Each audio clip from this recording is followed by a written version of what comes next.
Hello guys, my name is Ilham and today I'm going to talk about Indonesian particles or partikel dalam bahasa Indonesia. Well, growing up as a native speaker of Indonesian language, I believe most of the Indonesian native speakers sometimes we take it for granted this ability to recognize, differentiate, and use these Indonesian particles really easily in daily conversation. But for most of the Indonesian learners out there, learning Indonesian language as their second language or third language, it might be quite a hard challenge to use these particles.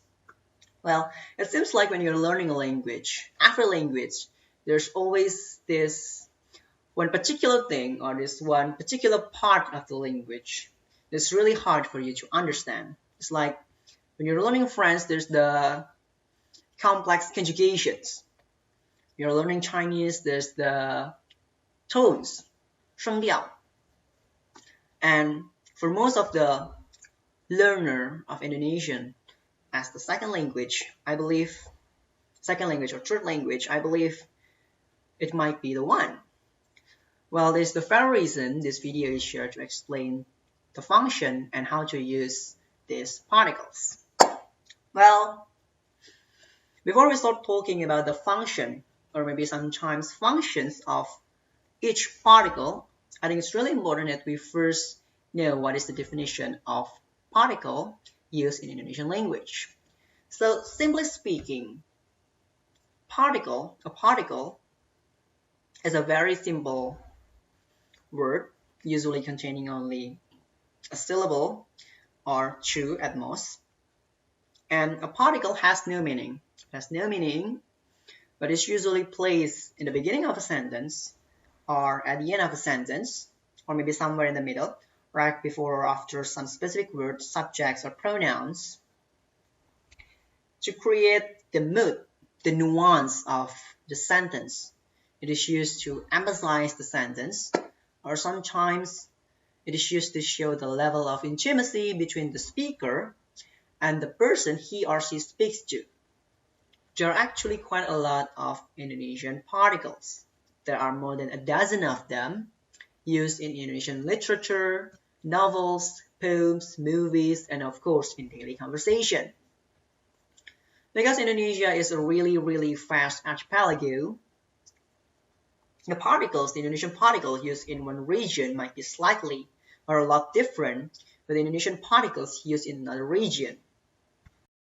Well, in this video series, we'll specifically focus to learn about the particles used in Jakartan dialect of Indonesian language.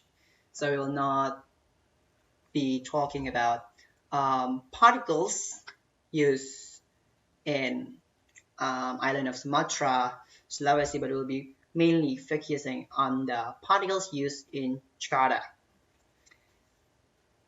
That's why I think this is important. Before we learn these particles, that we first learn some of Jakartan slang, especially the Jakartan pronouns. So today, before learning about the particles, I will teach you some Jakartan pronouns. So we get saya, aku, or kamu and anda in formal Indonesian. And in Jakarta slang, we get this gue and lu. Gue is the equivalent of saya atau aku in formal Indonesian, or I, or me in English.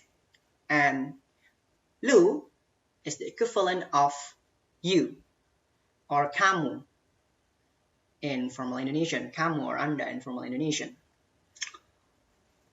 Well, you cannot use this in formal situation, of course. You can use it to your friend or someone you're really close to. So I think that's it for the introduction to Indonesian particles. See you in the next video to learn more about the function of these Indonesian particles. Si, ko, and da. Okay? So if you like this video series of mine, please like this video, subscribe, and leave your comment in the comment section below. Well, That's it for today. Sampai jumpa.